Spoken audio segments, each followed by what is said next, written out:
Hello friends, and welcome to today's video where we're talking about Daniel. We're going to talk about Daniel's Magenta album because I decided I wanted to talk about a Daniel album, and Magenta is the only Daniel album I happen to have a copy of. It's right here. This is Magenta, but it's the only Daniel album I have a copy of that I haven't already reviewed, so we're doing Magenta. Just to go over this video is going to work though, I'm going to run through the track list, and I'm going to give you my thoughts on each song, and then I'm going to give this album a score out of 10 at the end. However, I do have a disclaimer before we continue, which is that everything I say in this video is just my opinion. You do not have to agree with my opinion because, as the mug always says, music is subjective, and that is great.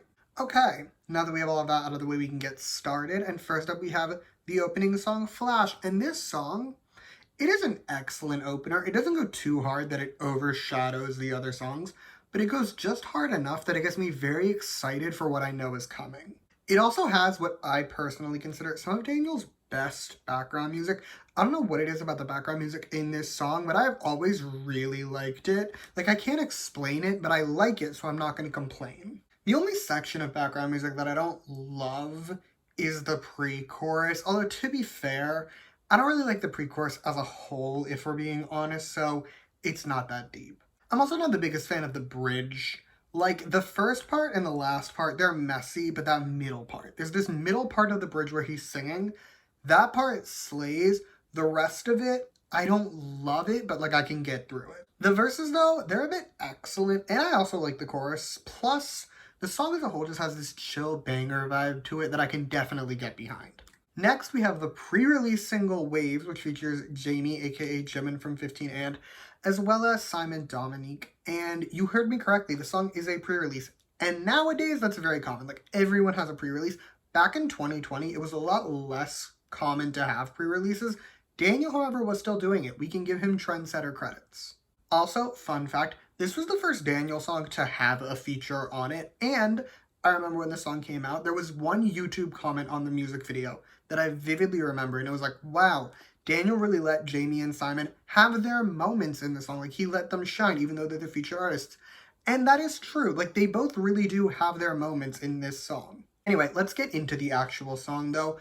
I think the song is amazing. Like, I have loved this song since it came out. Personally, I would put this in my personal top 5 Daniel songs. The verses are great. The first one is the Daniel rap verse, and I noticed this when I was listening to this album. Daniel raps a lot less now than he used to. Maybe I'm just hallucinating things, but I feel like he used to rap a lot more. Like, he was a rapper in 101, and I feel like he's just moved away from that. But either way, this verse, I feel like Daniel's rap is definitely overshadowed because he's on a song with a much more talented rapper, let's say, but his verse is still quite good. The second verse, though, that is where my fellow Simon outsells. His rap is not super long, but his flow is incredible. He also raps on the bridge and he devours. I feel like this is probably, maybe this is just a me thing, I don't know. But I feel like Simon Dominic is one of those artists where I never listen to their solo music, but every time I hear a feature from them, it is excellent. As for the pre-chorus, the first one has a rap from Simon Dominic and then Jamie sings, and she's an amazing singer, he's an amazing rapper, so it's amazing. But the second pre-chorus, that has Daniel singing, and he sounds very good here. And then Jamie comes in to rap, and she ate a little bit. The chorus itself, meanwhile, also goes off. It has this really cool background music to it. Plus, it has this sexy vibe that I'm very into. To summarize, I love this song. I don't listen to it as much as I used to, because I think Daniel has put out better songs since this, but I do still greatly enjoy it. Now for the main title, Who You Are, and I have to be honest, it's honesty time. I think this is one of those albums where the pre-release is just vastly superior than the main title. That's not to say this is a bad song. It's not. I like this song. I think it's one of Daniel's better titles. But in comparison to Wave, it just doesn't hold up. But since we're here, let's get into the song. The verses are pretty great. The first one's a vocal verse, and it's all well and good. But the second one, it has this rap in it that I've always been deeply psychologically obsessed with. Like, it's a short rap, but it slays. The rap in the bridge, though, that's a no for me. Hear me out. I feel like Daniel is one of those rappers where when he does a more vocally rap, it goes hard. But when he tries to do like a rapper rap, it's a miss, if that makes sense. As for the pre-chorus, it's good, don't get me wrong. but I think it slows the song down just a smidge too much. Like, it goes a little too far. It's fine though, because the chorus is incredible. Like, I have learned to love this chorus. I will concede I didn't like it that much when I first heard the song, but it did grow on me, and now when it comes on, I just jam my heart out. Big picture though, this isn't Daniel's best title. I've already said this, I think Wave is a better song. Like, of the singles on this album, it is not the stronger one. However, out of the grand scheme of all Daniel titles, I do like it. I think it's pretty good. I think it's one of his better titles. It's definitely not his worst, so I'll take what I can get. On to the next song, which is another feature, which is Runaway, which features Yamta, and we're having honesty time again. I've never been the biggest fan of this song. It's not that the song is bad. Like, the chorus isn't offensive. This just isn't really a style of music that I really enjoy all that often. Also, I don't know how to phrase this any nicer than I'm about to, but Yamta's voice in this song pisses me off to a weird extent. Like, it makes me angry. I honestly think it kills the song, and I've never really heard a lot of his music unrelated to his feature in this song, so like, I don't know if it's a common thing or if he just had an off day when he recorded this, but his voice in this song pisses me off. The one thing that I will give this song credit for, it has an amazing pre-chorus. Like, this pre-chorus, possibly the best on the album, definitely one of Daniel's best in general. Like, this pre-chorus is a moment, but it's not enough to save the song. Moving on, we have reached the penultimate song, which is also our final feature on this album, which is Movie, featuring Dawn, but not the one from Pentagon. This one spells his name with a V and it's pronounced like Daun, but like, I've always called him Dawn. Anyway, the song is pretty good. I do enjoy listening to it, but I think this is one of those cases where the feature outdoes the main artist. Like, I think Dawn kind of outsold here, at least outsold Daniel.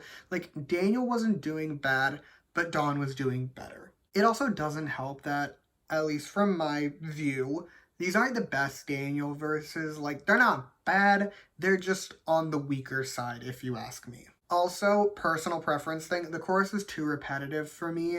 Like, they just say movie a lot, and I know I've said it a million times on this channel, but I don't like an overly repetitive chorus, and this one kind of annoys me. Okay, last but not least, we have Night, and this is the most vocally based song on the album, and it's actually a pretty nice listen. I don't think it's a controversial statement to say Daniel's not the strongest vocalist in K-pop.